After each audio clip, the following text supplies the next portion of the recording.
is here. Live. Good afternoon. It is still Wednesday, April 16th. It's 2:03 in the afternoon, and we are here at the House Commerce Economic Development Committee with Senator Allison Clarkson, who is chair of, Yes, I'm Chair of Senate Economic Development, Housing and General Affairs. that's what I needed, all those words. Thank you, Allison. Thank you for being I here. want you to memorize that. We got haircuts the same weekend, clearly. To introduce S-122 docs. Right. It is such a pleasure to be in this committee again. I so appreciate our complementary work, and Kirk and I really appreciate it when we present in Bethel. It's always a pleasure to have both sides of both chambers represented in our discussions. S-122 is our economic development bill that we send to you, and inspired, as I am sure you were, by our wonderful Small Business Wednesday. I just sort of wish we'd had more of them. But really, this bill is heavily inspired by our Small Business Wednesday that we shared. That was just a terrific day. And I think, anyway, it inspired much of this bill. So in addition to small business supports, because we really feel that we heard about a number of great resources offered to our small businesses of all stripes and varieties, we and feel that they need further support.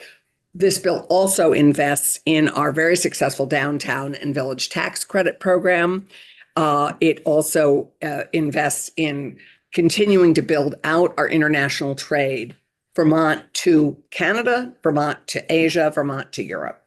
Particularly in this time where the feds are not supporting us in this arena at all, and in fact, only putting up barriers to economic development. They seem to have landed in the 18th century fully and incapable of seeing all the benefits of a global economy.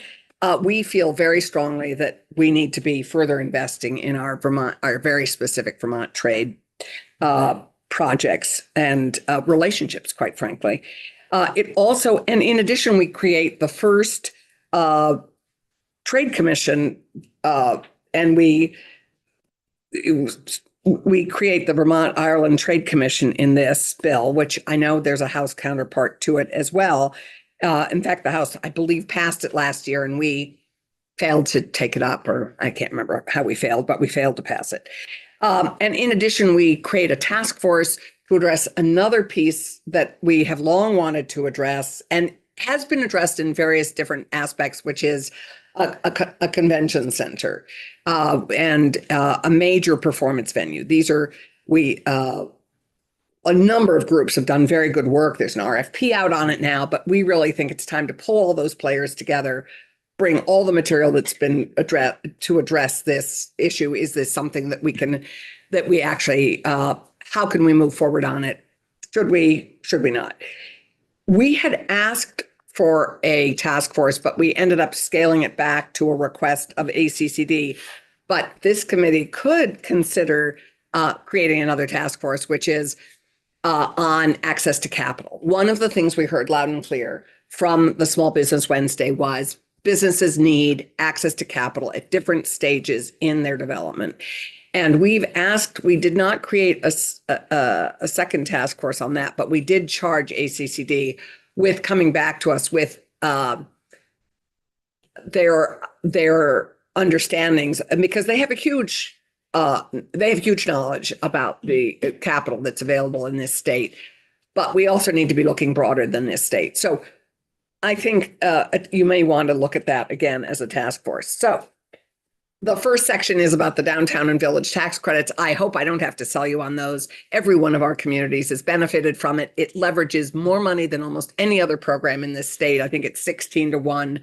It used to be 17 to 1. I don't know why it's gone down, but this is a program that every one of our housing projects, every one of our downtown and villages have benefited from. So I hope I don't need to sell you on that. We absolutely support the governor's recommend to move it from 3 million to 5 million. I know there are budget constraints at the moment, but this just gives us such a big bang for the buck. And it's one of the very few tools we have in our economic development toolbox. This and CHIP and our TIF proposal, which I cannot support more fully than to say I support it fully.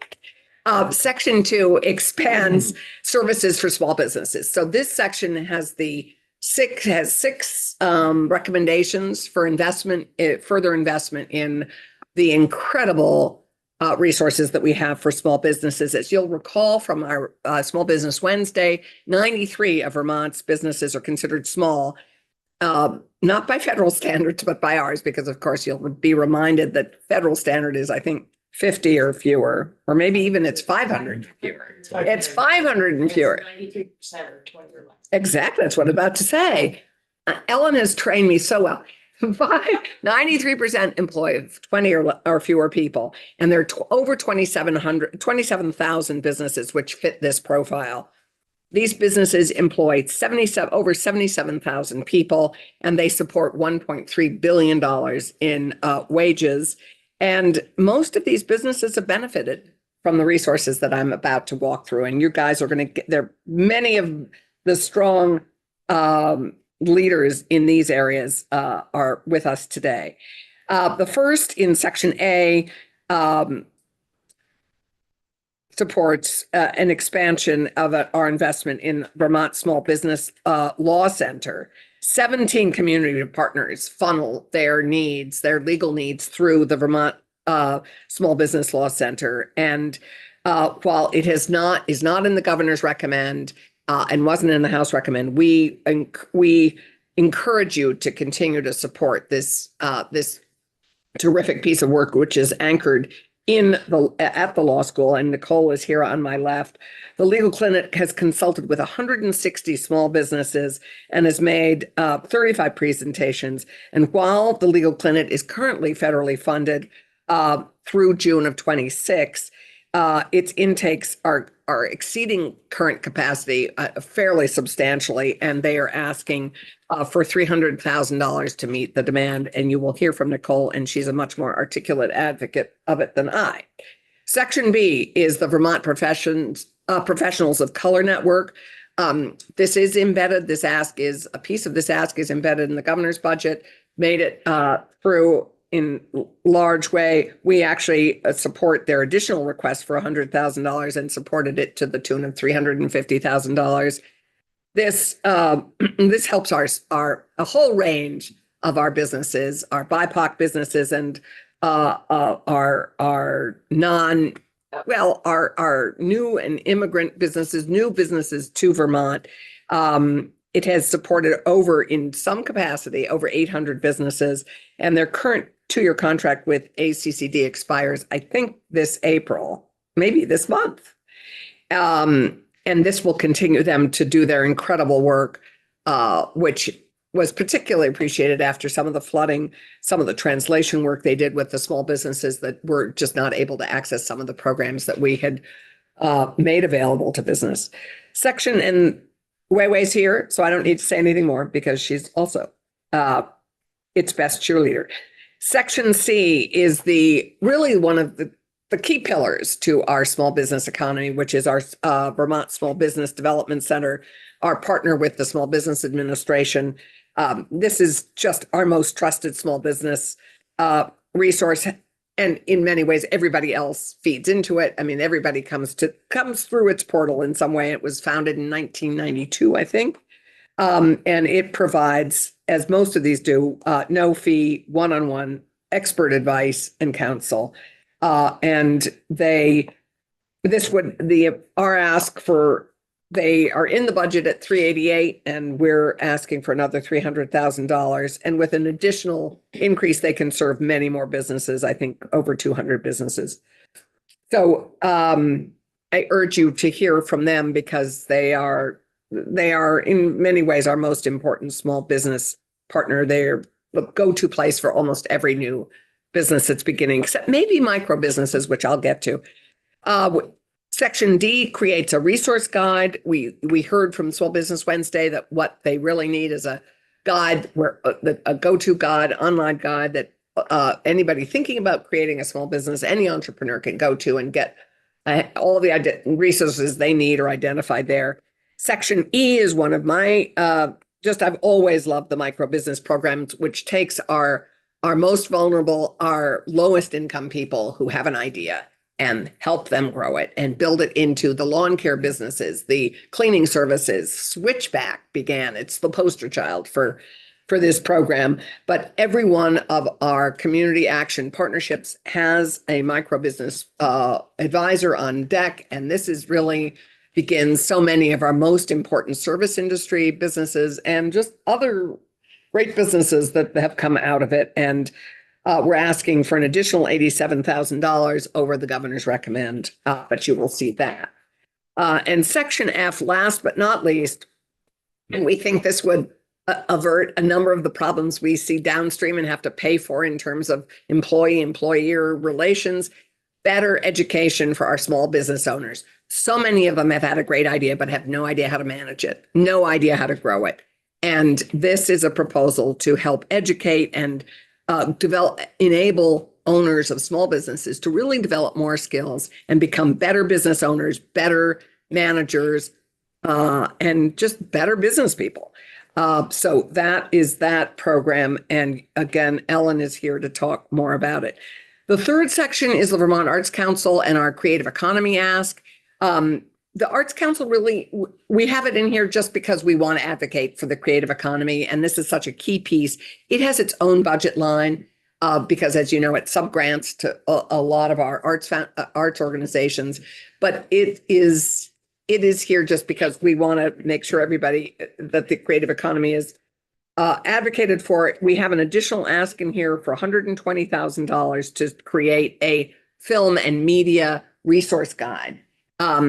We, as for most of you, are new members. Actually, all of you are new members since we had the Vermont Film Commission. So my husband, along with several other people, helped create the Vermont Film Commission in the late 90s, I want to say. And it was quite successful at the beginning. We're one of the only states without a film commission. And what became clear is without we just don't have deep enough pockets to really be a serious player in this field. So what we can offer are other resources. We can offer editing. We can offer sound. We can offer a lot of other pieces that help in post-production, in all aspects of film creation. Also, we have such an important film industry here in Vermont that needs more support. So this is money that goes to supporting a resource guide for that, and that we would work with the Arts Council creating that. Our Outdoor Recreation Business Alliance is in Section 4, and this is a growing sector of our economy, as you probably all know. It's developed into a really seriously big economic engine for us, over $2 billion of economic impact, and it has over 16,000 working in its workforce. So it's everything from all our big ski areas to our mountain biking trails to hiking and all sorts of outdoor recreation. So we encourage you to look at this. Unlike many of our other businesses, these businesses are heavily impacted by our natural disasters.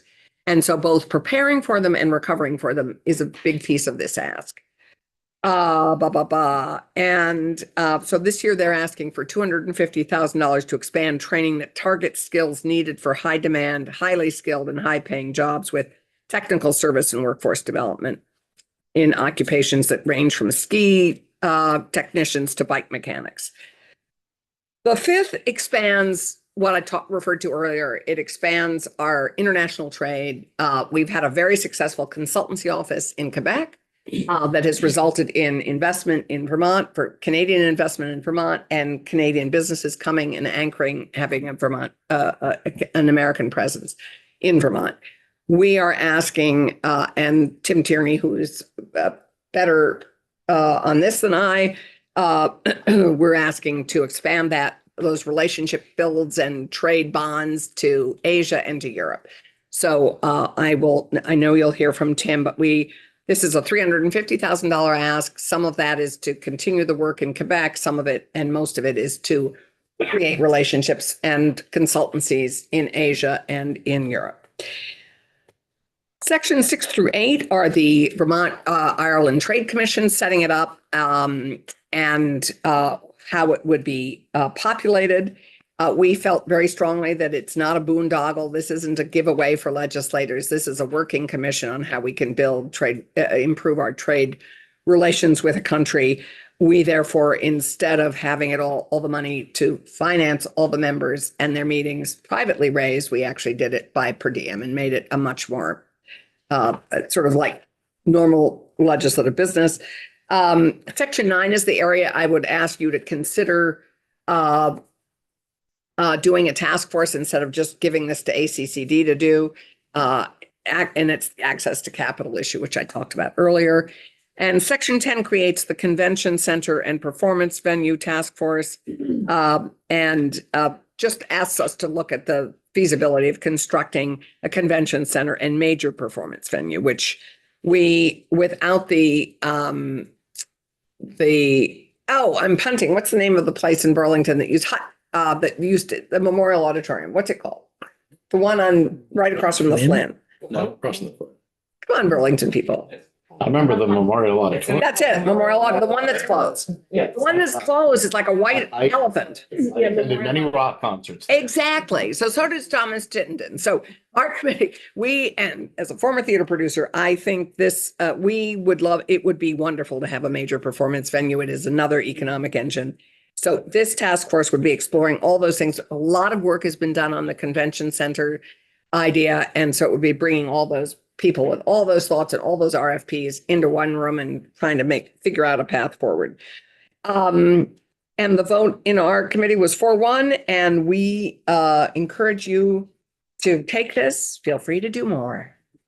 And but I think it represents a lot of our it supports it supports our small businesses in big ways. And I think this was a realistic economic development bill for this year. So it doesn't have major asks. I mean, compared to our housing asks, which we were just going through prioritizing everything for our Senate Appropriations Committee today, we had over $35 million in asks in housing, and this represents under $3 million in asks. So anyway, I wish you well as you explore all these opportunities, and I leave you in such good hands on the left. Have a minute to take a section. Oh, sure. Oh my God, look who's here. Absolutely. Questions coming from, You have a. he has survived unscathed. Senate has left him intact. Just for you. Thanks very much. Herb. And I want to sort of repeat something that I think you said at the beginning around some of the joint hearings that we've had. I think they've been great. You referenced the Small Business Day. We had some joint committees last week, I think it was. We did on trade and on Yeah. tourism. And the focus on that, or a lot of folks presented a lot of concern, a lot of pretty much fear around the tariffs. Just to follow up on that, we had a meeting in this committee earlier this week of lenders, both public and private, concerned about especially small businesses having some resource, some facility to get information, answer questions around tariffs. What do you do? What's resources you might have, things like that. And I'm wondering if you think this might be a place to sort of encourage or address that type of thing. I don't know what sort of entity would be the best to do that. Maybe that's something we could talk to Tim about, for example. Well, I think it's a critically important piece that we need to be able to help our small business, all our businesses, not just our small, all our businesses navigate. We have the lumber deal tomorrow. We all have the lumber dealers. They're going to be heavily impacted on this. I want to answer you, Herb. I think we have an opportunity in our joint, I'm hoping it will be a joint resolution. Mike and I've talked about this a little bit, but our joint resolution on the Canadian resolution. And we also have it with our Taiwan resolution, because they, of course, are our second most important trade partners, and they have been even more impacted. And I think some of your concerns we can deal with in that joint resolution perhaps. And then in addition, I think it's an additional call to our, to all the resources that currently advise our small businesses to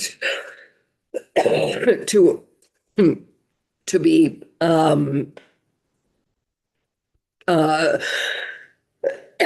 sorry, to help them appreciate and understand what some of the options are for their advising. And I think that's going to have to come from ACCD probably. Thank you. Thank you so much, Senator. No more questions? That's it? Okay. I leave you with people who can amplify on everything I have just spoken about. Thank you for your work. I really look forward to seeing what comes out of it. And we're just, for your info, we're beginning our discussion on the Canadian resolution on Friday. I haven't had a chance to chat with you about that, but I'm hoping that we can do that as a joint thing, at least, and introduce it jointly. And same with Taiwan. We're doing Taiwan next Wednesday because they're coming April 30th. Okay. They're coming. Yes, they're coming. Oh, they're coming to hear our resolution. You guys did a resolution, but you did it before the tariffs hit. They were just being discussed. Right. So I think that's the opportunity we have with the Canadian resolutions to update it and improve it. Probably be a resolution every week. It's a way to keep us engaged with each other. That's what it's trying to do. Thank you. Thank you. Thank you. Thank you, Madam Chair. Thank you. Have fun. Enjoy. Back to dam upgrades in Senate government. So like, why? Rick? It's funny to That's on the have- wall. it's funny. Shrinking. Jeez. Yeah, that's.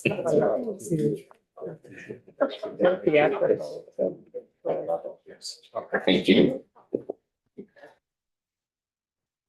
Well, hello, How are you? committee. Good. Rick Sagal, Office of Legislative Counsel. Bet you didn't know I did economic development too, did you? My portfolio. My portfolio is just varied. I'll put it that way. Workforce, economic, IT. I'm missing commerce, UCC. All right, so I'm going to share my screen and pull up S-122. That's passed by the Senate. So you got a very thorough walkthrough of the bill. One thing I want to point out is I'm not going to. She detailed the appropriations quite well. Sections 1 through 5, starting with the downtown tax credit, and ending with the international trade office. Those are all contingent upon appropriations. So you'll see this money being thrown around, 300,000, 200,000. These are contingent upon appropriations being made.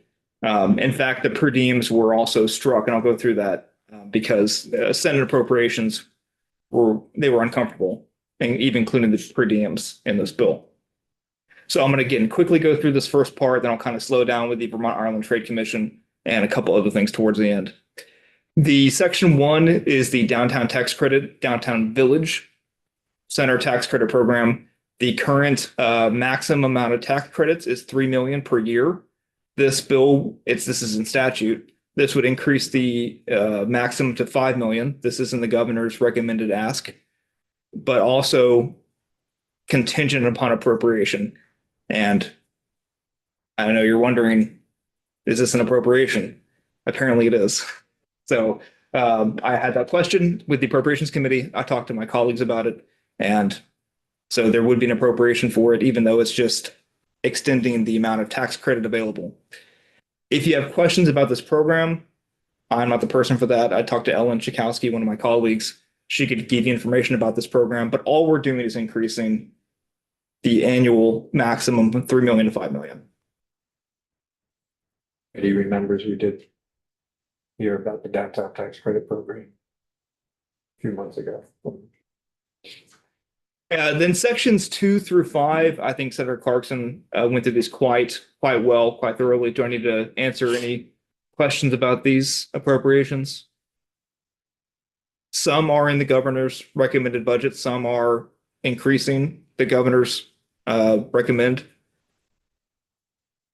The chair, you weren't here, Mr. Chair. I can go through these for your benefit. Yeah, okay. We also have people from representing those items to talk. Okay, then I'm going to skip down to section. When you're talking about the appropriations that are in here, of course, I know the appropriations haven't gone through the appropriations bill yet, so they're all contingent. Yes. In fact, there's language in here making that abundantly clear. Okay. Section 3 is the Vermont Arts Council. I'll skip that. Section 4, the outdoor recreation business. Again, Senator Clarkson detailed that quite thoroughly. Section 5 is the $350,000 to the International Trade Office, contingent upon appropriation. Okay, Section 6. This is the Vermont Ireland Trade Commission. This, as Senator Clarkson said, did pass the House last year, stalled in the Senate. The language is very similar. And since most of you weren't here last session, I'll go over what this trade commission would do. So this would be the first legislatively created trade commission. And I created it in a chapter to hopefully allow for others. If you, at some point, if this does pass and you want to create a trade commission with South Korea, whatever other country you deem appropriate, you would put it along this trade commission. It is a commission of 2 members appointed by the governor, 2 members appointed by the speaker, 2 members appointed by the Senate Committee on Committees, and the state treasurer or designee. So that is 7 members.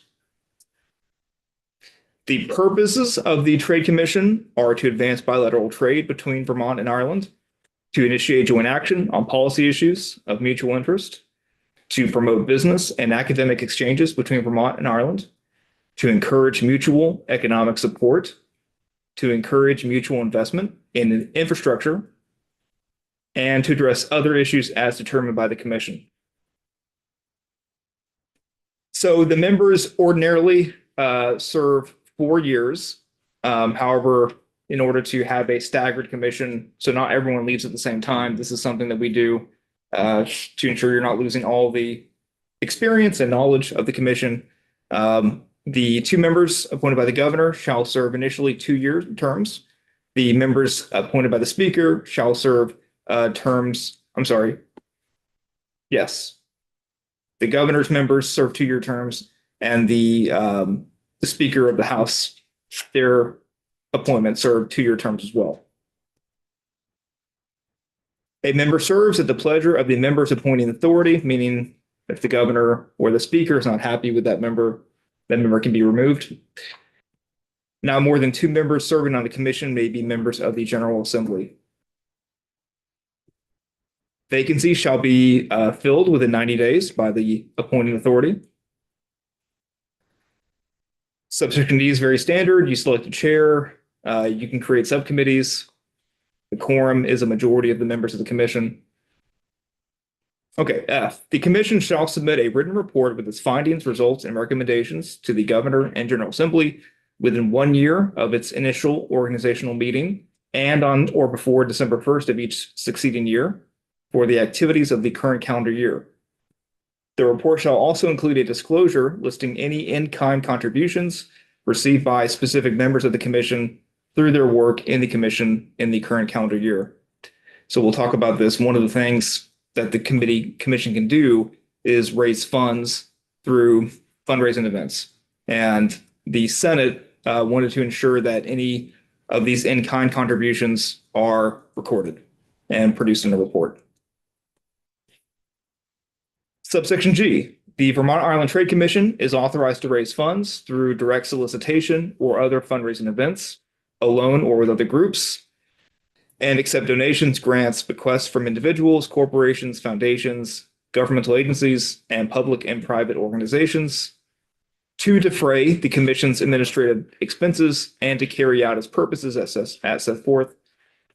The funds, donations, grants, bequests received shall be deposited in a bank account and allocated annually by the state treasurer's office to defray the commission's administrative expenses and to carry out its purposes.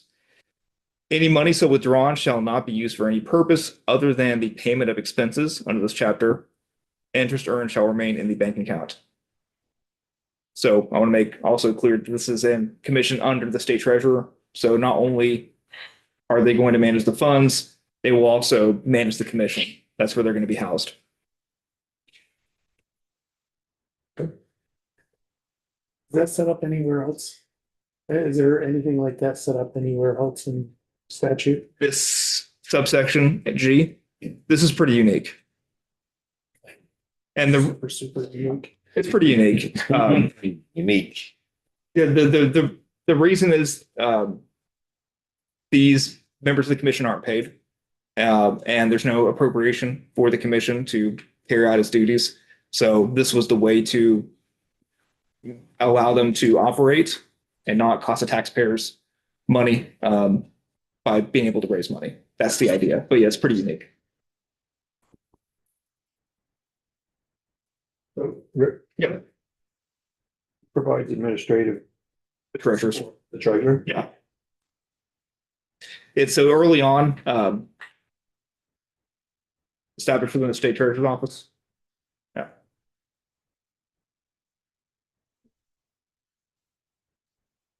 Have a trade. Treasurer. Do we have trade commissions for any other country? Not through the legislature, nothing that the General Assembly has created. Has this trade commission been done in other states? Yes, New Jersey. several. And the language is pretty similar. I'll say that too. This is kind of and that's how we got some of this subsection G, the raising money is been done in other states, the same style. Do you know, you may not know this, was there any discussion about how this would or would not interact with the sister state program that's currently being investigated? I think Senator Hardy brought it up briefly. She was concerned that there'd be a conflict with the two. I was never asked in committee about that. I don't know. It's the sister state is currently a working group, right, to come up with legislative language. And if this were to become law, the working group, could certainly consider this and maybe find a way to make this part of their program. Maybe you have some larger trade commission, not just sister state. Maybe you call it, I don't know what you call it, but to answer your question, no, it was not discussed. Thank you. Yeah.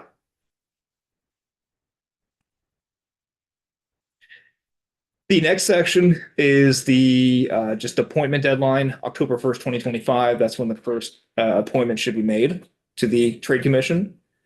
Section 8. This is, if you haven't seen this before, this is called a future repeal, where the General Assembly is actually repealing something on a certain date. So on June 30th, 2030, this commission would cease to exist. And part of that is kind of a check back to, it kind of forces the assembly to review the commission to see if it's working or not. And then you would need to save it by striking this or changing the date to 2035, 2040. You don't have to do it, but it's something that is becoming more common. Questions about the Trade Commission? Okay, section 9 is the access to capital study. Senator Clarkson asked that it be made a task force or working group. It is currently just a study done by the ACCD. And a lot of this came from the Small Business Wednesday testimony you received. Basically, this study would solicit testimony from startups that struggle to raise capital, identify additional mechanisms for the investor lender community to connect and learn from each other, evaluate the state's role in accessing capital, identify ways to offer investor education to high net worth individuals interested in investing in Vermont businesses, and evaluate any other related issues as determined by the agency. They would submit So can you, I see a list of things that this task force or study would do. So what would a task force do with these things versus a study? So, and that would be probably a question better for the sponsor, but it would allow more voices to be a part of the final report. In this case, you're just having one agency determine what goes in the report. If it's a task force, you would ideally have, probably ACCD involved, but then you'd probably have other entities that are not necessarily state government, that would be able to kind of help the working group be able to figure out a path to actually get the capital or, what needs to change. Yeah. A study was chosen because a study is cost neutral to the general assembly. Speak, I'll speak pretty blunt about it. That's what's happening. So the report would be due on November 1st of this year, which is pretty quick. If you had a task force working group, you might want to push that back a little bit because you're going to have, let's say, 7 people on the task force. That's probably not enough time. This is also pretty quick. If the law is effective July 1st, ACCD would have the summer to, do their work and a little bit of the fall. It would come to this committee and the Senate committee with findings and recommendations for legislative action. Section 10 is a task force to explore the development of the convention center and performance venue. This does have members from the House, the Senate, the Secretary of ACCD or designee, the President of the Vermont Chamber of Commerce or designee, the CEO of the Lake Champlain Chamber of Commerce or designee, and the President of the RDCs designee. So this task force would determine the ability of the state to support the projects through appropriations, bonding, tax instruments, and other financial assistance, identify infrastructure improvements needed for the projects, including water, sewer, transportation, lodging, and food, consider management and operational options for ownership, maintenance, staffing, and related items for the projects, research attributes of convention centers and performance venues that have been recently and successfully developed in other states, and evaluate the economic impact and anticipated return on investment of having a convention center and performance venue.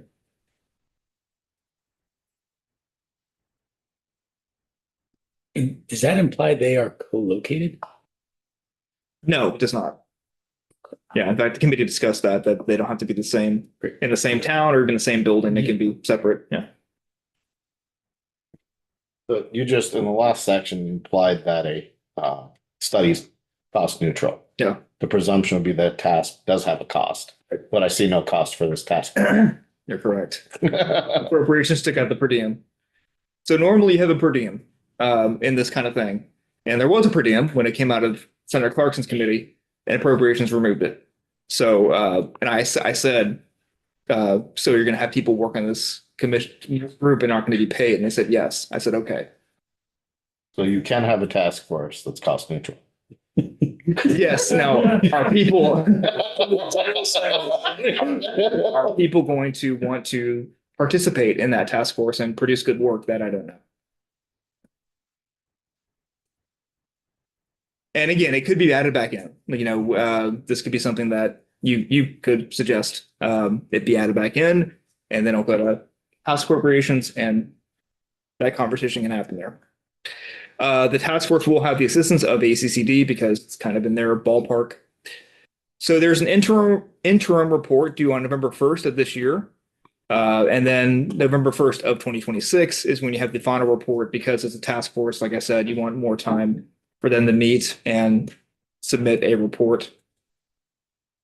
The first meeting happens on or before July 15th of this year. They shall cease to exist at the end of their work, December 1st, 2026. As I said before, Section 10A is the contingency on funding those appropriation sections are just contingent upon appropriations being made in fiscal year 2026. Okay, Section 10B was added on third reading, and it is a kind of response to the Vermont Ireland Trade Commission And so we currently in statute have this international trade agreement, this Commission on International Trade that is somewhat inactive. And the chair might be able to speak to a bit about this more than I can, but you do have this thing that was created years ago that is governed through the governor's office. And it has several members that get appointed by several different people. And the purpose in statute currently is between the federal government and a foreign country and how it affects Vermont. That's the idea of this commission, is that it's supposed to look at various trade agreements and how Vermont will be affected. The amendment, which the Senate adopted, would add not just those agreements, but also between Vermont and a foreign country. So if Vermont enters into some kind of trade agreement with a foreign country, this commission would also have some type of jurisdiction over it. They'd be able to review it and provide feedback to the General Assembly. I would suggest the committee take testimony over this. I did not have enough time. The Senate committees did not have time to take testimony over this. I was hesitant to support this language because I don't know what this is doing. So I would just ask the committee take testimony over this commission. If it's active, is this going to be problematic to add Vermont to the list of entities that it should look at foreign trade agreements with? You see, we're striking out the next sentence that would previously have prevented the commission. I'm guessing there was a reason for that. So I would ask the committee consider that. One last thing, this is all standard language that we're not changing. Subdivision 5 at the end is new language. This commission shall be consulted when a trade commission pursuant to 9 VSA 111B, that is where the Vermont Ireland Trade Commission is housed, is proposed to be established by the General Assembly and shall provide a recommendation as to whether the Trade Commission shall be established. So if you do decide to establish Vermont Ireland and others later, that this commission would be consulted and provide a recommendation. That commission currently exists with people on it, or is a dormant thing that does not? It is a dormant thing. But it does have, among elsewhere in legislation, it's not part of this bill. There is language for who is on, who composes that. Okay. 3 VSA 23. I just pulled it up and it's fascinating. I had no idea. Fascinating.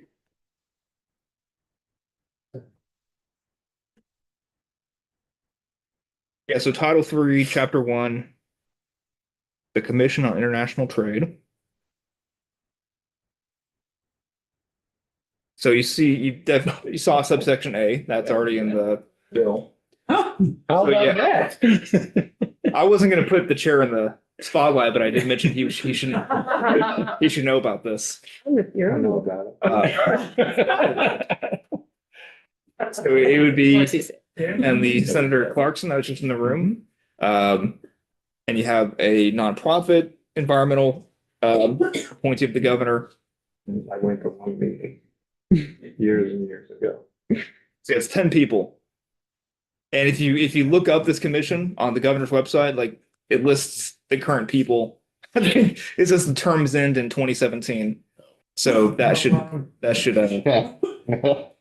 Wow. so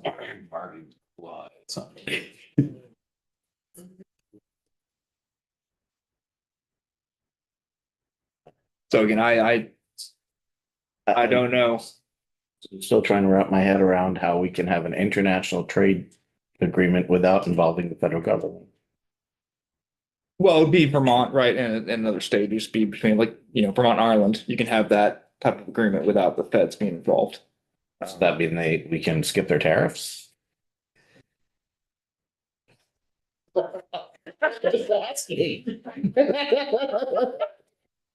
Next question. How, No, wait a minute. what is that last subsection 5? Oh, on the bill. Yeah. Okay. And the Ireland Trade Commission.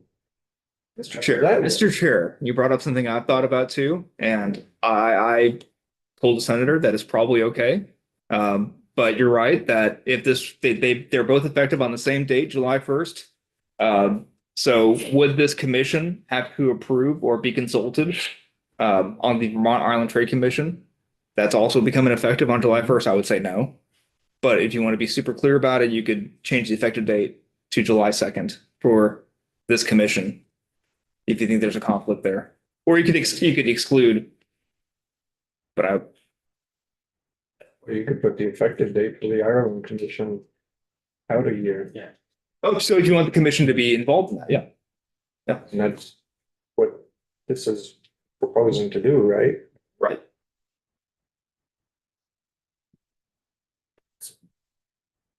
Yes, there's, right, I wasn't sure which way you were going there, but yes, you can mess with the effective date however you want. It seems tricky to imagine composing two commissions at the same time without having any problematic overlap of just the pool of people from which you might draw for each of these commissions may not have the narrowest Venn diagram slice. And so it would be nice to have one sorted before the next is sorted. Well, the International Trade Commission is just dormant, so it's been established already.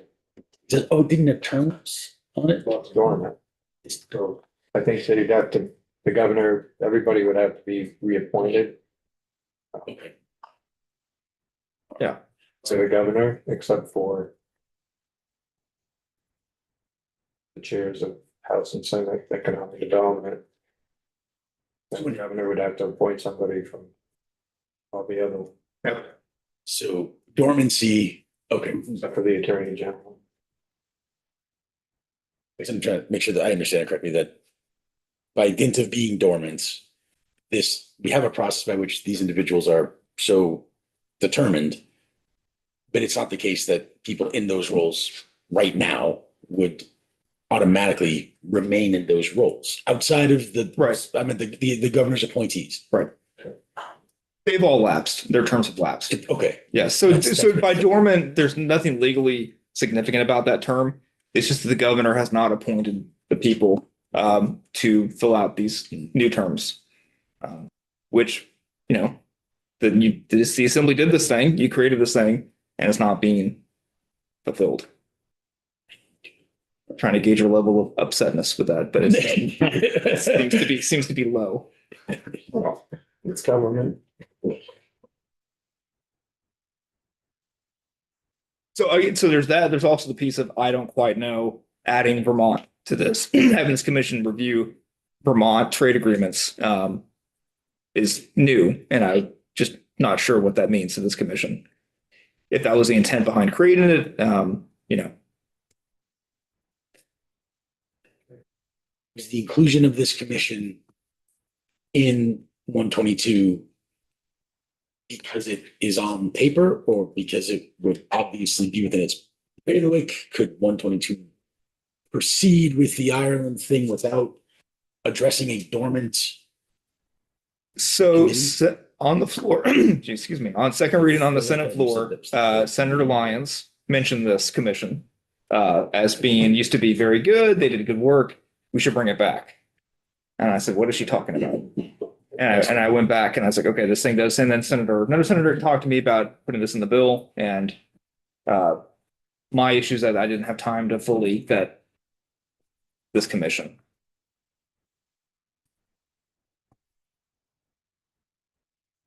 Question about earlier part.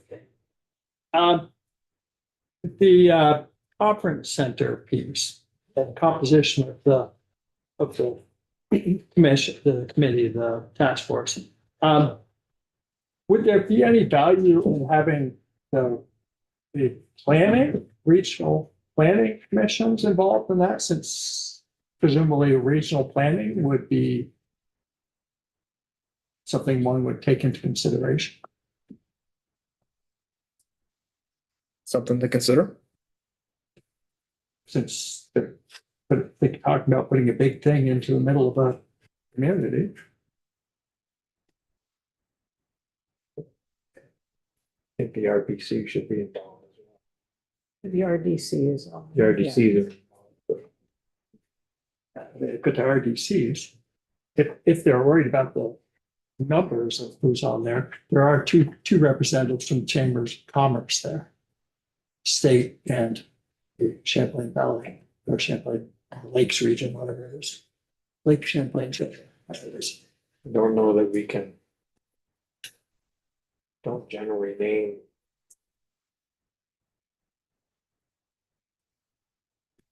People that are not. They, like the chambers, we can't force them to be on a passport. I was just gonna say, the one argument for keeping that is that, I mean, any large event venue, there's two criteria that are gonna be critical to any of that being cited. One is a busy airport with flights to lots of places and a lot of hotel rooms. So realistically, it's going to be in Chittenden County. And so having local expertise and local business connections, I think makes sense, but I mean, if we did something like that, I think we would create the task force and they would consult with. Some UVM on here, true. so I think, you know, the RDCs, RPCs. I think could be. Part of the task force, and then we just give them some examples of. Who they should consult with going, you know. On True. this. I mean, I support it, I think we need something, you know, the logical place is gonna be in Chittenden County, as you said. You know, we heard from. We heard one example from BCIA. You know, our captives, where they come, and they're running out of space now, so. And I'm sure. Just want, you know, if we have it, there's gonna be others that are gonna wanna come to Burlington. Different in the area to. Mentions here, so.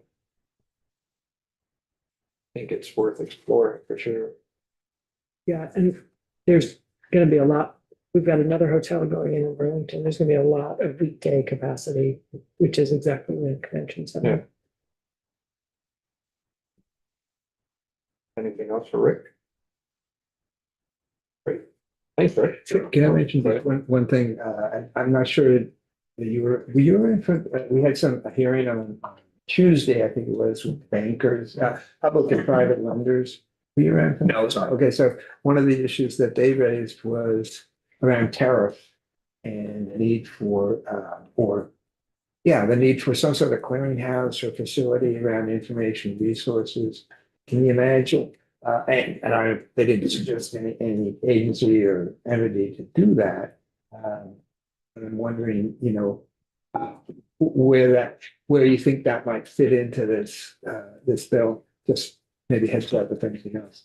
Okay, that was on Tuesday, Yeah. so yesterday. Yeah, and they talked about tariffs are just, you know, so much uncertainty, you know, for businesses, especially small businesses.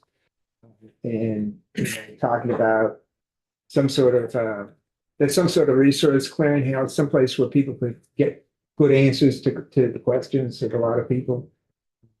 I'm not, you know, this is probably committee discussion, but I just wanted to, As a proposed amendment potentially to the bill. well, that'd be up to the committee. I think those are questions we need to ask the Agency of Commerce and the RDCs. And Yeah. like, we may have some people here who could speak to that as well. Anything else for Rick? Rick, thank you. Yeah, thank you. Ellen.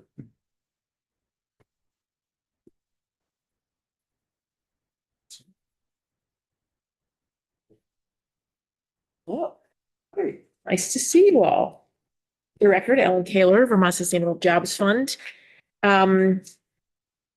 I don't have much to say because I think you've got other folks that can speak to the individual sections. So I guess what I'll just do is to tee up sort of the context of this bill to pick up where Senator Clarkson left off.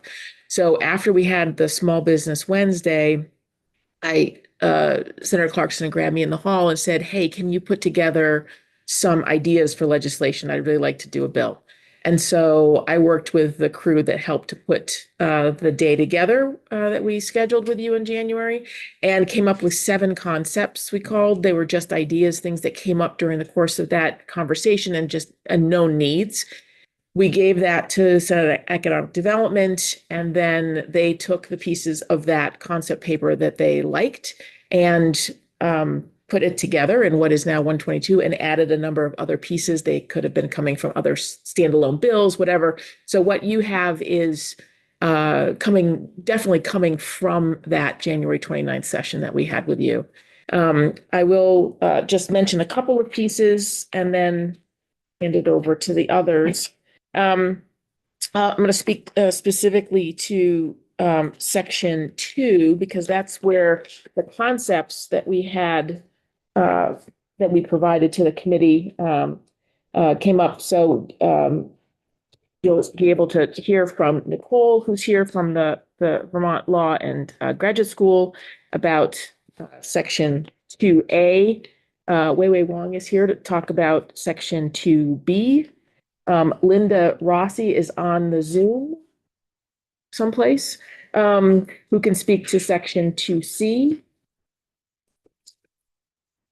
And on section 2D, Miyako Ozeki is also on Zoom, but I will say, since the Sustainable Jobs Fund is named in this, the intention is she had put forward, and she can provide the details. And I believe, Anna Grace, there was a document that's on the webpage that from Miyako Ozeki. Yes, it's on your webpage, which talks about what's in 2D, which is a resource guide. Because it's a group of organizations that are going to be putting this guide together. If funded, they needed some place for the state funds to go that would be easy. And so we raised our hands at the Jobs Fund to just say, if you would like to fund this, we're happy to take the 100,000 and pass it through 100% to the group. So we are just a conduit for that, if you like the idea of 2D. The 2E was something that Senator Clarkson put in on her, and it was not part of our initial concept, but totally supportive of it. And then 2F, originally I had put forward a suggestion of making some slight changes to the Vermont training program legislative language, the statute, to broaden the definition of who could receive training. Because I think, if you recall, what I offered during our session in January was that because we have so many small business owners, 93%, that are under 20, the business owners themselves are most often working in their business alongside their workers. And yes, they're owners and they have other responsibilities, but they are really working in their business day to day, and they need training just like individual workers do.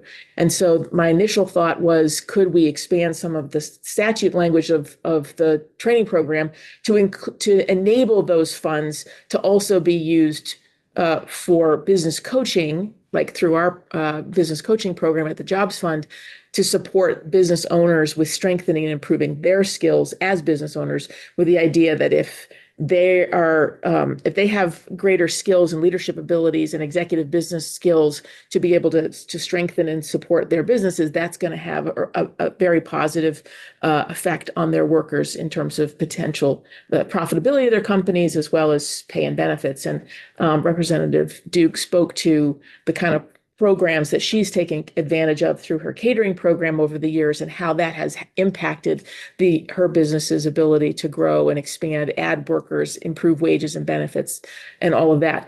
In the course of that conversation with the Senate Economic Development, Department of Economic Development was not comfortable with the suggestion of changing that statute language, and suggested that that was sort of not the right vehicle. And so in the course of those conversations, we came up with the idea of some dedicated funding going to the Small Business Development Center. And here it's in 2F, it's 120,000, which would be it would go to the Small Business Development Center, and then they could contract with the Jobs Fund or VMAC or other entities that provide business coaching, executive business coaching, and do it that way as opposed to fund it that way rather than having it go through the training program. So that was the compromise that we had come up with, and why 2F is worded the way that it is. And then I will just suggest that if you jump to Section 9 around the study to address business growth and access to capital, as Senator Clarkson said, you all heard about the challenges of there being insufficient funding and also just navigating where funding of businesses at different stages of development could come from, where people tend to access capital to grow their businesses. And Senator Clarkson had expressed interest in there being some kind of a task force or study committee that could look at that more comprehensively.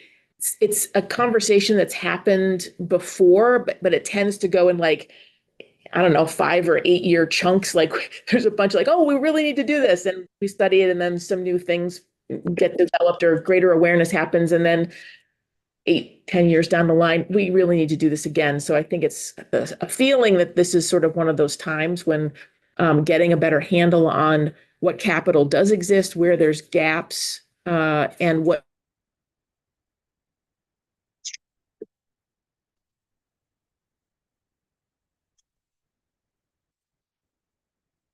a summer study committee that included entities that are capital providers, a couple of bankers, a couple of small business owners, some folks from state economic development who have a knowledge about that, and then invite testimony, but that there would be a group. It wasn't just Agency of Commerce staff. It would be a group of folks that would come together over the in between the two sessions to be able to really understand what is the level of need, where are there gaps, what's working well, and present back to you then a report on that.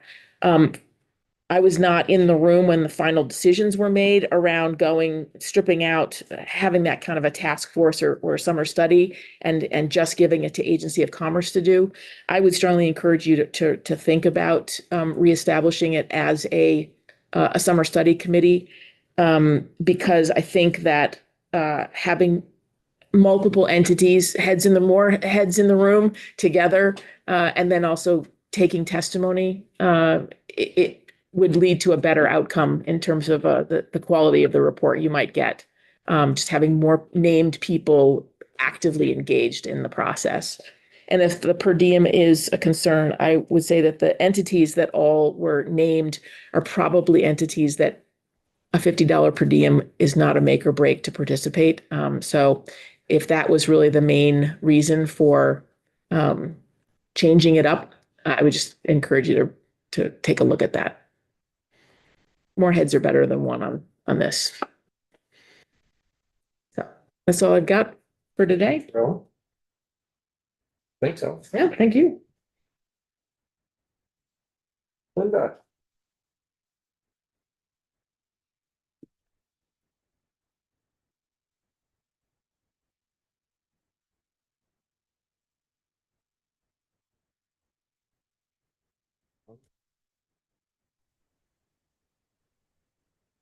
There's Linda. Good afternoon. Are you ready for me now? And can you hear me okay? Yes and yes. Okay, well, wonderful. And thank you, Anna Grace, for your patience. And good afternoon, everyone. Thank you for the invitation to join you today. For the record, my name is Linda Rossi, the State Director of Vermont Small Business Development Center.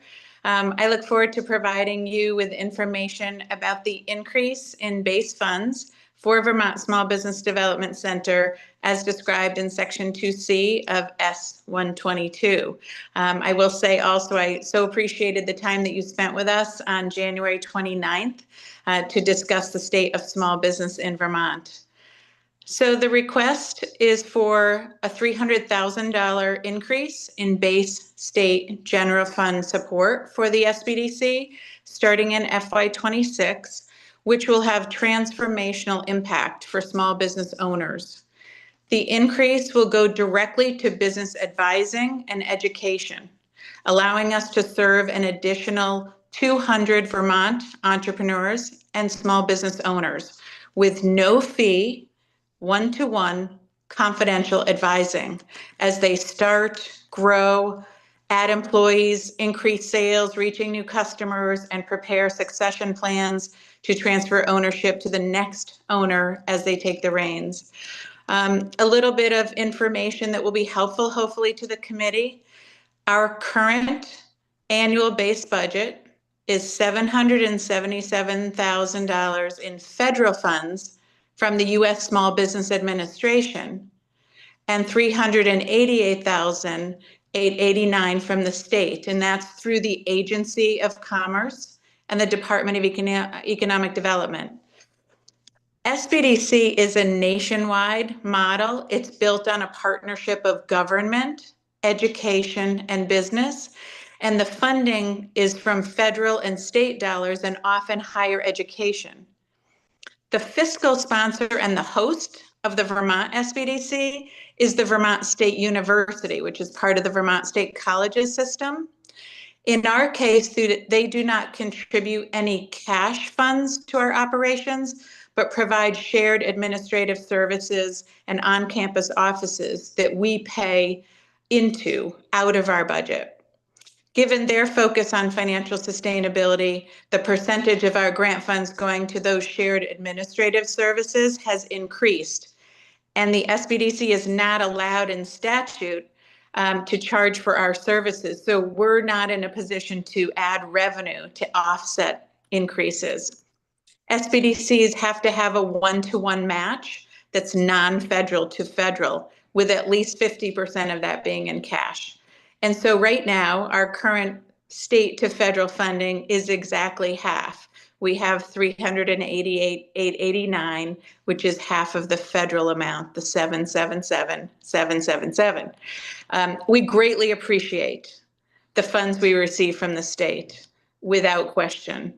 The base, however, has remained relatively unchanged in the past 10 years. It's risen $31,000 in that period, while, as you know, the demand for services to small businesses has increased and the cost associated with delivering that advice has also increased. Let me get to the heart of the matter, which is really what we can do, what we have done, and how we have a proven track record for you to feel confident in. That proven track record of economic impact has been around for over 33 years. We're nationally accredited every 5 years, and any impact that we claim in our annual reports and information we give to stakeholders has been verified and attribution to SBDC given by our clients. We currently have 6.5 FTE business advisors serving the entire state and its 14 counties. With that budget annually of under 1.2 million, last year we served 531 individual business owners in one-on-one advising, who created or retained 239 jobs, started 25 new businesses, and secured over $10 million in new capital to either start, grow, or buy their business. There's a lot of background that we provided to Senator Clarkson and the committee. I'd be happy to follow up with anything at the end of this or to provide you with that same background and data if it's helpful in any way. But just to give a sense of our scope and scale, we serve clients from, like I said, every county. The percentage of our clients pretty closely aligns with the way the population by county is in each county of the state. So 25% of our clients are in Chittenden County, 75% of our clients are in the rest of Vermont. Our clients come from all stages, all sectors, from retail to services, hospitality and food, professional, manufacturing, arts, healthcare, outdoor recreation, construction, and agribusiness. And really, as you know, the last 5 years have been particularly challenging for small business owners, between surviving and coming out from the pandemic, and then 2 back-to-back years of flooding, along with the demographic backdrop picture that we all know very well. And certainly, as we sit here today, since we met with you on January 29th, small businesses are experiencing increased challenges due to the current economic conditions, including the impact of tariffs. The demand for advice from business owners comes from both mature business owners that are, like I said, preparing to sell their business. When we met with you at the end of January, we talked about that striking percentage that 58% of Vermont's small business owners are owned by baby boomers, as compared to 37% of small businesses nationally owned by baby boomers. The advising on these topics is in depth. It's refinancing current debt, long-range strategic planning, protecting your business and planning for disasters, external threats like cyber attacks, and again, right now, how many businesses are coming to us for support with regard to their supply chain, and there are many vendors from countries around the world as we've become a global economy. Our team has certified advisors in international trade, cyber, and AI, as well as we have initiatives that really focus on youth entrepreneurship.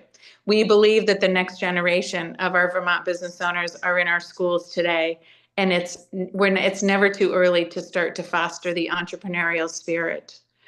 With small businesses as the backbone of the Vermont economy, this funding increase would allow us to support more entrepreneurs and owners with advice at all the critical stages of business development. Again, thank you for your consideration and your time today. I'm happy to answer any questions, as well as provide you with any additional information or data or background on who we serve and anything else that you might be interested in. Thank you so much. Thank you, Linda. Questions for Linda? Just a quick question, Linda. The not being able to charge businesses for the services you provide, is that a federal law? It is. The SBDCs were formed in the Small Business Act back in 1980, and that's in statute that we do not charge for our advising. Thank you. Sure. Sorry. Hello? Just to clarify, you don't charge for advising, but do you charge for any classes or any workshops or anything like that? So pre-pandemic, we would charge occasionally for in-person workshops on a variety of topics, just to sort of have commitment for business owners to come and to, take the seat. We have not, since the pandemic, we have found that with the increase in online resources of a variety of sources, it has been our practice so far to not charge for any training that we do.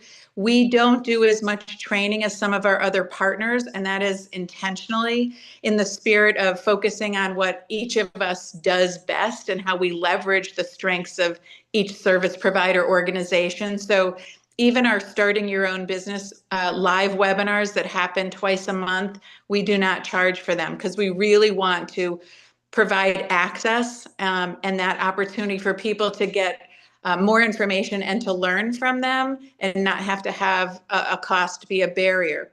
Occasionally, I will enter into a contract with a trade organization or another entity if we're providing some detailed subject matter expertise. For example, we do with the childcare providers here in Vermont, where we have a multi-session program. And for that, we are able to and do charge. Okay, thank you for the clarity. Yes, thank you for the question. Questions? Abby? Do you have any signal or concerns about your federal funding? Thank you for that question. At this point in time, we do not have any indication that there will be a change. We certainly know that what you believe and have a solid track record of 45 years nationally and demonstrated return on investment does not necessarily mean that that will always be the fact, but we have continued very strong support on both sides of the aisle in Washington, D.C. on our federal funding, and I keep in close contact with our partners there. And so far, because of our wide-ranging services and advice to all business owners, all stages, we have not had any indication of risk to our federal funding at this time. Anything else? Linda, thank you. Thank you so much. Wait. Good afternoon. Good afternoon. Thank you, Chair. Thank you for the committee for having me. So for the record, my name is Weiwei Wang, she, her pronouns. I am co-executive director for the Vermont Professionals of Color Network. Really appreciate the time and energy here today. I'll be speaking on Senate Bill 122, Section 2B. So for this, we are written into the bill for $350,000.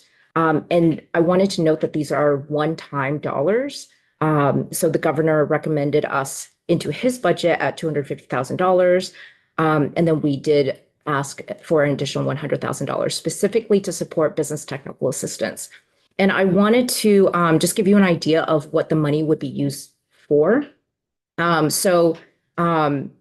In our last contract, it was $250,000, as you know. And so this $350,000 request would give VTPOC the ability to maintain our current level of support and provision of access to statewide resources and VTPOC resources to the community of color, as well as other businesses that we support, which is across the state through our different partners. From the BIPOC community, we've been paying attention, and they're saying that they're learning a lot from VTPOC resources, website, other communication methods, and they would love for us to expand so that they have other information or access points, such as WhatsApp, TikTok, etc. We're also noticing that right now, a lot of folks are very vulnerable, feeling vulnerable at least, and especially with the BIPOC business community, and we're seeing them turn to more trusted organizations like VTPOC, like AALV, et cetera. And so we're concerned that some folks might lose out on support that they desperately need if a resource like ours is not funded through this. We're also hoping to improve our outreach to the immigrant refugee community. So we have done that, but we've been partnering with organizations like ALV, like Vermont Language Justice Project, and CVOEO's Community Ambassador Program. And we recognize that our reach is not enough. We conducted our focus groups in the fall, as you know, and part of that was this desire to learn more about VTPOC from the immigrant refugee community across the state. And so we're hoping to expand that to contract with some of these organizations because their community ambassadors know their community the best and can have those sources of outreach to support us getting our word out. We're also hoping to update our evaluation methodology for this contract. Last contract, we allocated only $9,000 towards evaluation reporting. And as we grow as an organization, as we continue to do more across the state, we want to provide better evaluation and impact metrics to the state about what is happening around the BIPOC business and workforce community. So we're hoping to add to that. We also want to create greater awareness campaigns, and this goes within our outreach piece of the contract, about Vermont, state of Vermont resources. And I think I've mentioned this before. A lot of folks, especially in the community of color, aren't aware that the state actually has incredible resources at no charge. And we want to illuminate that. We've done that a little bit already in 2024. We want to continue to expand that ability. We also want to work on dissemination and socialization of the data that we collected last year. We learned with the CMPP program that it's really important to have a longevity, like more time, so that the data can be socialized to more than those that we interact on a day-to-day basis. We want to take the next 2 years at least with the one-time contract to bring this data to more places. We want to create that report, to disseminate it widely, to have that dedicated function. And finally, we want to and most importantly, our community support coordinator who is supporting business technical assistance. We want to bring that position up to 1 FTE. Currently in our 2023 contract, it is only written in at about 0.5 FTE. And what this has meant is that this position, it's really critical to our BIPOC business owners. And we were able to increase it to 1.0 for the period between July and November 2023 through the ACCD contract, because it was really important that we did, given the flood recovery efforts. We were also able to receive additional funding from the Vermont Community Foundation to bring that position up to 1 FTE for the December to end of November 2024 period. And through that period from July 2023 to November 2024, we served 70 businesses through that position across the state, primarily in the flood affected areas. So what I looked into our technical assistance log, and since December 2024, where the VCF funding went away, and because this position had to be reduced since we took so much of the ACCD contract to pay for this position early in on the contract, this position has, granted it was the holidays, since December, we were only able to support 6 businesses to that same level as before. Included in this position is resource navigation. So making sure that we as an organization are connecting with business and workforce service providers, making sure that we know what they are offering to the community and being able to share that out more widely. So I bring that up just to convey one aspect of what we do and why it's so important that we have this $350,000 budget that we're asking for. So I did share my testimony with Anna Grace, so it is posted. And I did include as well in appendix our original contract deliverables so that you can see, as well as the original budget allocation for the contract, in case you are interested. And I'm happy to take any questions. Questions for Wayler? I think House appropriations reduced your amount to 200,000. Yes. And I believe the Senate Economic Development Committee today made a recommendation to Senate appropriations for 250,000. Did they also include an extra 100,000? So I'm not actually clear on that piece. I was trying to watch the video, so I can definitely check out. yeah, so Yeah, doesn't add up. Okay, I wanted to share that information. I'll thank you. Anything else for Wayler? Thank you very much. Thank you so much. Really appreciate your time.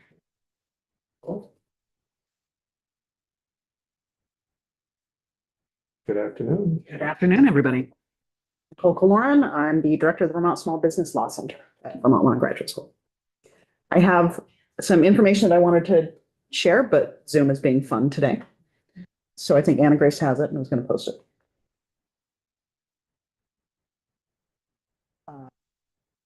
I guess I'm going to tell you to advance the slides. I'm sorry, Anna Grace.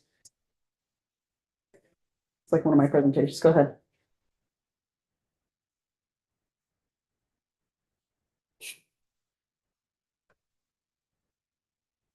Like it's a big information. Yeah. It's got an email, but it's not just a house. So Zoom. I love living in 2025.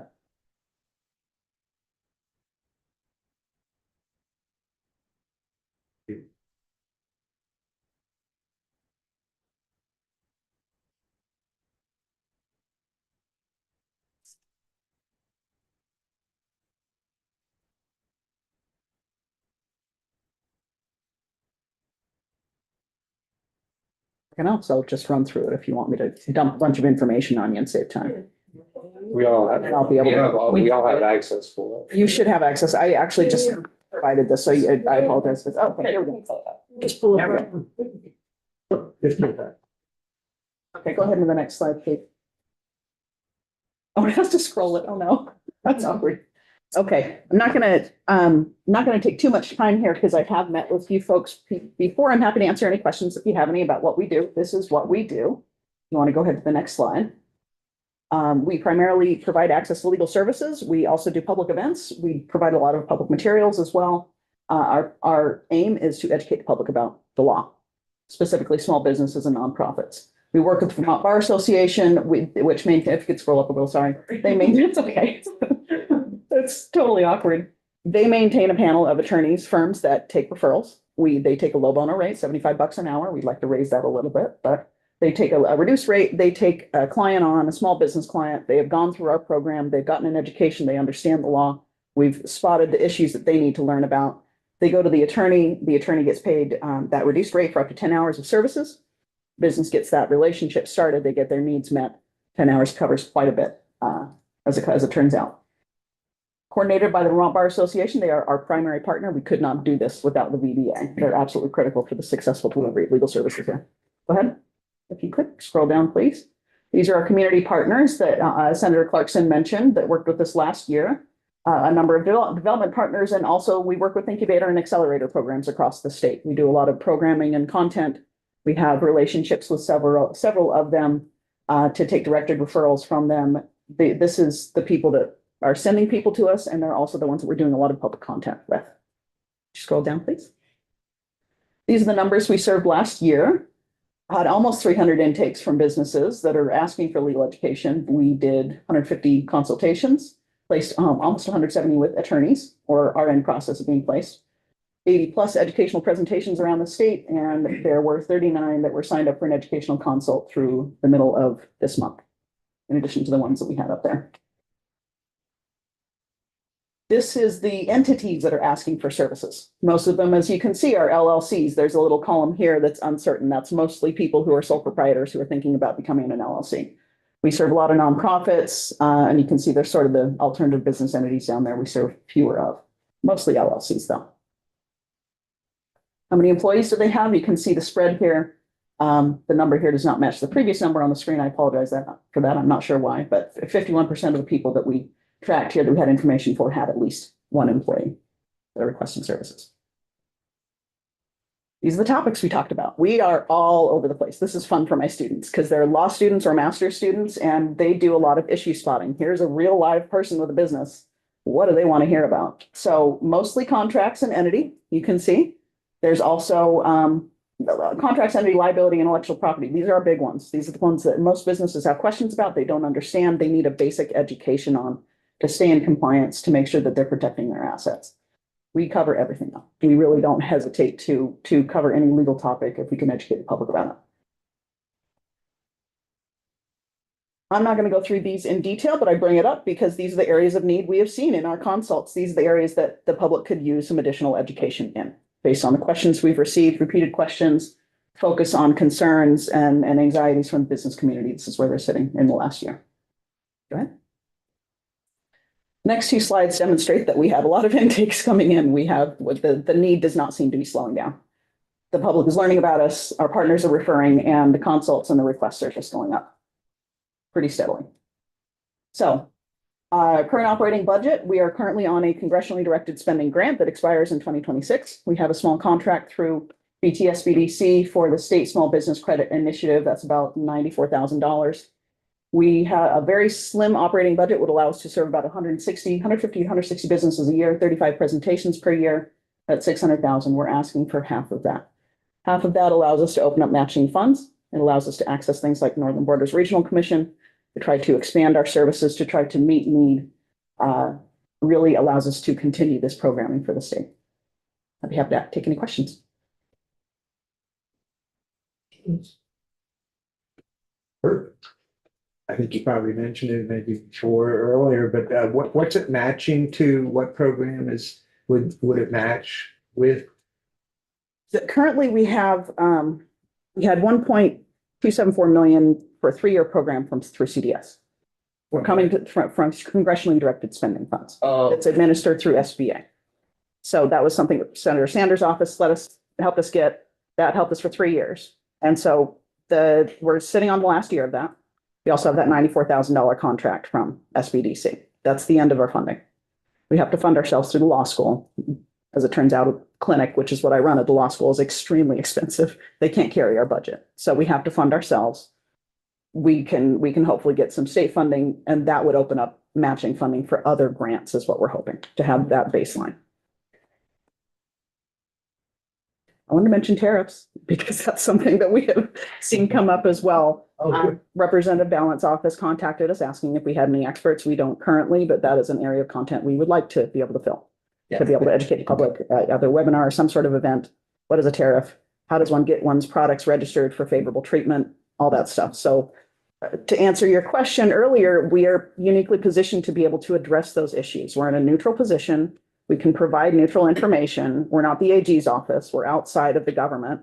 We can, and we have the ability to probably access some more funds to be able to meet those needs. So we're in a position for that. Would be helpful. Other questions for Nicole? Great, Nicole, thank you.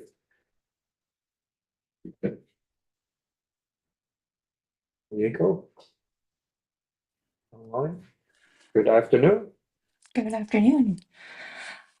For the record, my name is Miyako Ozeki, and I am the co-founder of Vermont Womenpreneurs and owner of Radiant Studios. So good afternoon, Chair and members of the committee, and thank you for the opportunity to speak today about our proposal for the Vermont Small Business Resource Platform, which is Section D, 2D of S-122, as described by Senator Clarkson. A detailed proposal has been submitted for the committee's review. And this is a one-time ask of $100,000, and we want to thank Vermont Sustainable Jobs Fund for taking on the funds if this project is approved and received. So I'm going to provide a little bit of background information about how this concept came about and what each component entails, as well as updates on additional collaborations to support this proposed resource guide since actually S-122 passed through the Senate. So a little bit of background about us. In 2018, I co-founded a group called Vermont Womenpreneurs with Bethany Andrews Nichols. And we've built a thriving for-profit network that connects women business owners across Vermont through 40 plus both in-person and virtual meetups. And I probably can count on my finger, like probably about 500 attendees over that time in a year.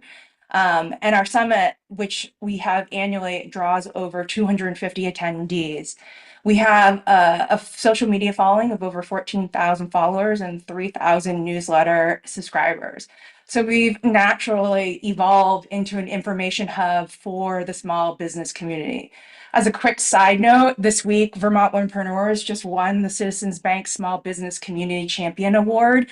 And this was in recognition of our efforts to support women-owned businesses in our state over the past 7 years. Vermont has so many excellent business support organizations, as is in this room, but they are perceived to operate like islands without clear connections. There's no central map on or place where business owners can understand what's available to them. One of the things I see often in our forums is kind of everything from the questions of how do I start a business, how do I get registered, to oh my God, how do I do my finances? Tell me about getting an accountant. When's the right time to get an accountant? To I'm in a contract and I don't understand how to go and deal with this. Who do I ask? So I find myself kind of acting as a human switchboard, and I direct people to Vermont Small Business Development Center, CWE, Vermont Law School, Vermont POC, because I have years of insider knowledge. Not only have I been a person who has utilized those resources, but have also built relationships with those organizations. And so most business owners don't have those connections. And this affects all entrepreneurs across different communities and business stages, whether they're starting out, growing steadily, or planning succession. So in terms of research, the This Way Up survey from the Vermont Women's Fund validated that what we've observed. Among 3,432 women business owners surveyed, only 2% had utilized the business resources available in our state. And when asked what they needed, these entrepreneurs wanted connections with industry networks, experienced mentors to guide them through challenges, and support networks of fellow leaders. The demand exists, the resources exist, but the connection between them is missing. So I'll mention some recent developments since S122 passed through the Senate. Since our testimony with the Senate Economic Development Committee in February, we've made significant progress in building partnerships. The first one is we've initiated conversations with Will Jeffries and the Vermont Ecosystem Collaboration, whose mission aligns perfectly with our goal to facilitate collaboration between organizations that share a common goal and unlock significant opportunities for entrepreneurs to build and thrive in Vermont. The second one that we've built is the UVM's Leahy Institute for Rural Partnerships. They've have provided a tangible offer of support, including resources for convening participating organizations and internship assistantship to help collect and organize information. And last, the Vermont Women's Fund has indicated interest in financially supporting a dedicated project manager who would coordinate with various contractors, oversee comprehensive project management to ensure this platform, as stated in S122, launches by December 1st, 2026, which, by the way, is a pretty ambitious thing if you look at the components that I'm about to describe. These new partnerships strengthen our proposal and demonstrate the broad support for addressing this critical gap in our entrepreneurial ecosystem. So part of how this concept came about is after the 2024 This Way Up report. Meg Smith, who was the former director of the Vermont Women's Fund, brought key organizations together to address this challenge. And with Vermont Works for Women sharing struggles to connect women with our mentorship program and others expressing similar challenges, we collaborate with Game Theory on a discovery workshop. And our solution has 3 integrated components. The first is the kit. It's an annual magazine style publication that orients business owners to Vermont's business support system, ecosystem. And it will do that through the following. They'll provide in-depth profiles of service organizations, success stories highlighting diverse entrepreneurial journeys, practical guides and resource directories, and provide strategic distribution through partner networks and community hubs. In this case, I think about not only libraries, but also other places where information can be distributed. Then the next part of that is to integrate an interactive website, a digital hub that transforms the kit's content into dynamic, user-friendly experience, including real-time updates and searchable resources, seamless integration with existing state platforms, mobile responsive design with accessibility features, and potentially with multi-language support. And the last one, this is pretty much what I think what makes this a little bit more unique, is having an AI-empowered platform, which would be embedded, an embedded system creating technology-enabled collaboration. So it would automate and aggregate time-sensitive events, grants, programs. It would be privacy-focused for the user experience and intelligent resource matching and curation, as well as a structured pathway for going from seeing this this list of resources to getting them to talk and to connect with a human at these different resource organizations. We have tested a kind of a concept of the AI model, and you'll see in the proposal, there's an example of what it looks like in terms of a prompt and asking ChatGPT bot that kind of searches through business organizations' websites for information about workshops and services and contact people. And what we found from that, just initial tests, is that it revealed certain important requirements, that organizations need regularly updated websites, privacy protocols have to be robust, and that AI must serve as a starting point that ultimately connects people with human experts. And get a little bit more into detail in regards to those support organizations that I mentioned before. So the work with facilitating with the Vermont Ecosystem Collaboration and the Leahy Institute, we're looking at doing an annual convening of all of these resource organizations. And the intent of this will be to collect comprehensive information from each organization on their mission, target audiences, and service portfolios, help organizations contextualize their place within the Vermont's broader entrepreneurial ecosystem, create visual mapping of the resources to improve visibility and understanding, and develop standardized organizational profiles for use across all of the platform components, and provide structured opportunities for organizations to update for their communication platforms, i.e. website, print materials, and also social media. So this approach ensures consistent, accurate information across all touch points for Vermont small business organizations.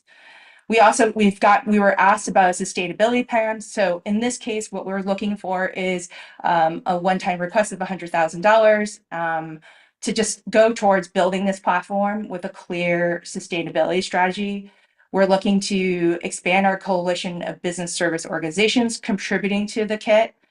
We're looking to develop guidelines for organizations to maintain current website information that would work with the AI assistant. And for ongoing funding, we're exploring content sponsorship, similar to what you would see in 7 Days or Vermont Public. We're also investigating a licensing model where other states or regions could adapt our platform. And if you're familiar with Edible Vermont, if you've seen that magazine, there's something, they're part of a family called of publications called Edible Communities. So Edible Communities license their publication style to Edible Vermont. So that's an example that we're looking at. What we believe is the impact of the platform will reach more than 27,000 small businesses with under 20 employees. We would believe we can increase resource utilization by 50% in the first year alone. And most importantly, we'll be removing barriers and making resources more accessible to everyone, especially those who have been historically excluded from business support systems. This platform alone isn't just a website or a publication. It's a system designed to transform how entrepreneurs find and use support or services in our organizations, support services in our state. And we're combining storytelling with technology to create infrastructure that advances economic equity for all Vermont business owners. In addition to that, I think what it also does is it gets all of us small business resource organizations in the same room so that we know what each other does and also work more collaboratively. So I appreciate your time. And if you have any questions, I'm happy to answer them. Thank you. Questions?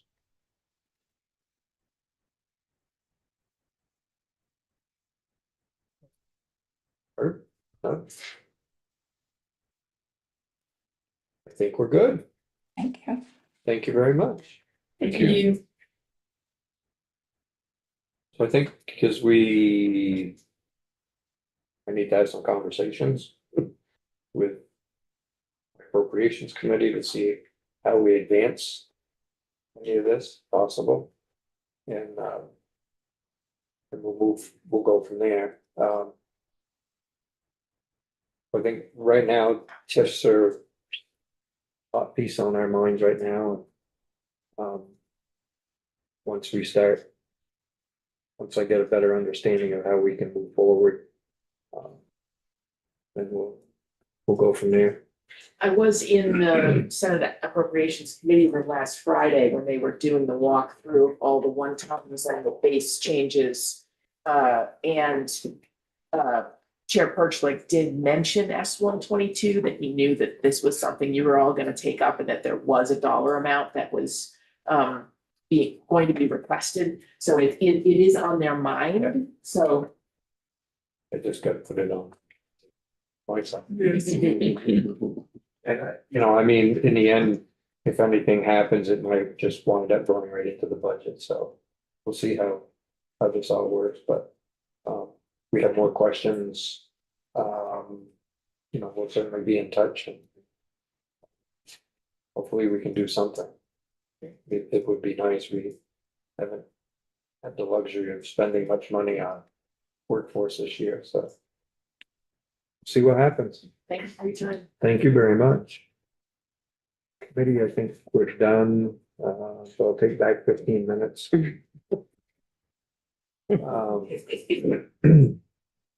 Tomorrow, back on to, first we're gonna hear from lumber dealers, they want to talk to us about different issues, technical education, tariffs, all of that stuff. So, they're coming in at 9. At 10, we'll hear, more on tips, but more on a proposal that they're trying to proposal in Burlington, bring a lot more housing. To hear about that as it relates to our TIF discussions that we've been having. And then at 11, we'll have our trust fund report, UI trust fund report that we have every year. I think it's important this year that we understand where the trust fund is, how it's sitting, because we do know that there's a possibility we could go into recession.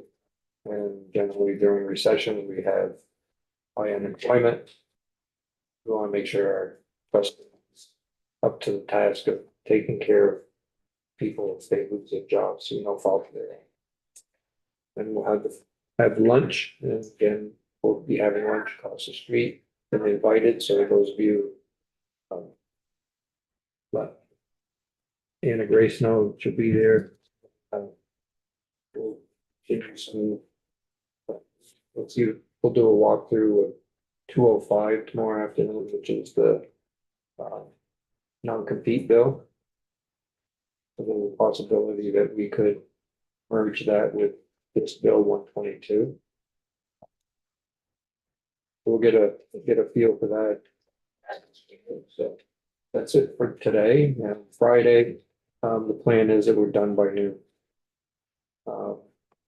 Good Friday, it's generally what we do traditionally is we get done working at Good Friday. So, questions?